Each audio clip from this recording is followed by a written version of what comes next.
Thank you very much, Ms. Thompson.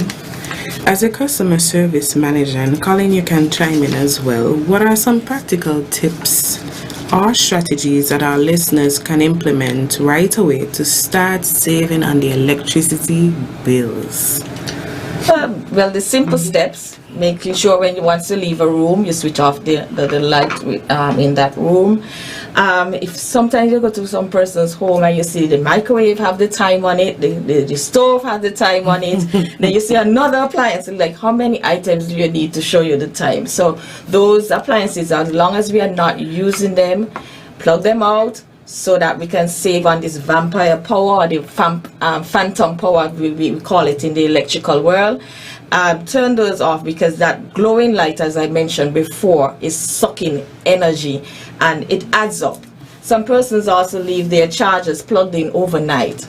It sounds simple, but a phone charger only needs to be plugged in 2 to 3 hours on average for it to be fully charged. It doesn't need the entire night to be plugged in to be charged.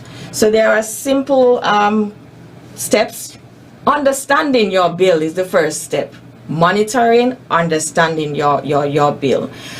We have that mechanism on our eBase platform, which allows you the opportunity for you to go to the meter point, take down your reading, plug it into your eBase platform, and it calculates your bill. So you're able to plan and project and budget for your electricity consumption.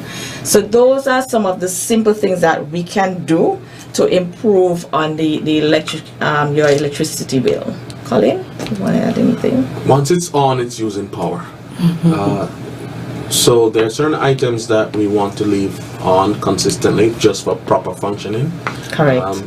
And there are some items that we don't need to have on consistently unless we're using them.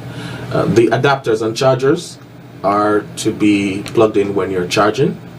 Some of us, we plug them in until the adapter fails. It is never plugged out. Your heaters, coolers, motorized equipment, they burn most of your power. Properly sized electrical power, components, transformers, wires, and ask the question of your electrician, and work with the electrician when you are making purchases of equipment. Ask the salesperson what it's going to cost, and then when you plug in that new equipment, notice the change or no change in your bill in that regard. Fluctuations in your bill, we are here to assist you with those. Sooner than later is always better. Thank you. So as we wrap up the show for this morning,